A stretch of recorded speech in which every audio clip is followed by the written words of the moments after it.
இனப்படுகொலை தொடர்பாக அண்மையில் கடந்த வருடம் என்று நினைக்கிறேன் சில மாதங்களுக்கு முன்னர் மெதிஹாசன் அவர்கள் ரணில் விக்ரமசிங்காவிடம் கேள்வியை கேட்டிருந்தார். அதன் பிற்பாடு இப்போது ஐக்கிய நாடுகள் சபையின் பாதுகாப்பு சபையில் அதிகாரி நான் நினைக்கிறேன் ஜோன் பிளச்சர் அவர் கூறியிருக்கின்றார், அதாவது காசாவில் இடம்பெறுகின்ற இனப்படுகொலை இந்த முள்ளிவாய்க்காலில் இடம்பெற்ற இனப்படுகொலை ஒரு அடுத்த வேர்ஷன் அல்லது அதை பின்பற்றியதாக இருக்கிறதாகத்தான் கூறப்படுகின்றது. இப்போது அல் ஜசீரா அதனை கொண்டு வந்திருக்கின்றது. இந்த முள்ளிவாய்க்கால் நிகழ்வுகளை போட்டு 1,70,000 பேர் கொல்லப்பட்டதாக பலர் கூறுவதாகவும் அதில் போட்டிருக்கின்றது. பெருமளவான மக்களின் பேட்டியலையும் போட்டிருக்கு. அதாவது 2 பக்கமும் பிரச்சாரமாக இருக்கிறது. ஒன்று, அங்கு இடம்பெற்ற இனப்படுகொலை உண்மையில் முள்ளிவாய்க்கால் இனப்படுகொலை என்பது 21ஆம் நூற்றாண்டில் மிக மோசமான படுகொலை. நீங்கள் பார்த்தால் இதை பல தடவை நான் கூறியிருக்கின்றேன். என்னென்றால் 19 மாத போரில் 53,000 பேர் கொல்லப்பட்டிருக்கிறார்கள் காசாவில். ஆனால்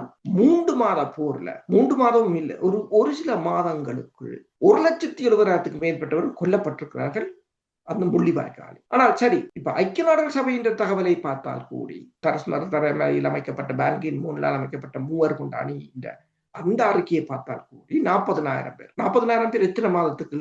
1 அல்லது 2 மாதத்துக்கு 40,000 பேர் என்று அவர்கள் கூறியிருக்கிறார். ஆனால் இது 19 மாதத்துக்கு 53,000. இனப்படுகொலை, அதாவது எத்தனை மாதத்துக்கு எத்தனை ஆயிரம் பேர் கொண்டாலும் இனப்படுகொலை தான். ஆனாலும் நாங்கள் சந்தித்தது மிகவும் கொடூரமானது. அது அமங்கி போய்விட்டது. இப்போது இந்த காசா இனப்படுகொலை உலக அளவில் எவ்வளவு தூரத்துக்கு வெளியில் தெரிகிறதோ அந்த அளவுக்கு அது அப்போது தெரியவில்லை. அதுக்கு ஒன்று இப்போதைய போல சமூக வலைத்தளங்கள் இருக்கவில்லை. அடுத்ததாக பிராந்திய நாடுகள் அதனை இருட்டடிப்பு செய்துவிட்டன. அதற்கு ஆதரவாக இருந்த மேற்குலக நாடுகள் இருட்டடிப்பு செய்துவிட்டன. அன்றைய காலத்தில் இப்போது இருப்பது போல பல்முனைவாக்கப்பட்ட உலக ஒழுங்கு இருக்கவில்லை.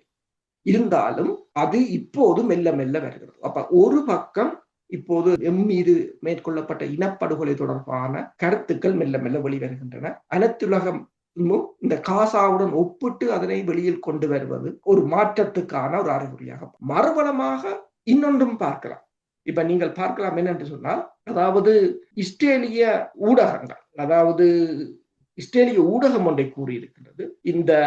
அதாவது விடுதலை புலிகளை இலங்கை அரசு அழிக்குமாக இருந்தால் எங்களால் ஏன் ஹமாஸை அழிக்க முடியாது? இது இஸ்ரேலின் செக்யூரிட்டி எக்ஸ்பர்ட் மோஷ் எலக்ட் எழுதியிருக்கிறார் ஜெருசலம் போஸ்ட். மே 21ஆம் தேதி வெளிவந்த ஜெருசலம் போஸ்ட்ல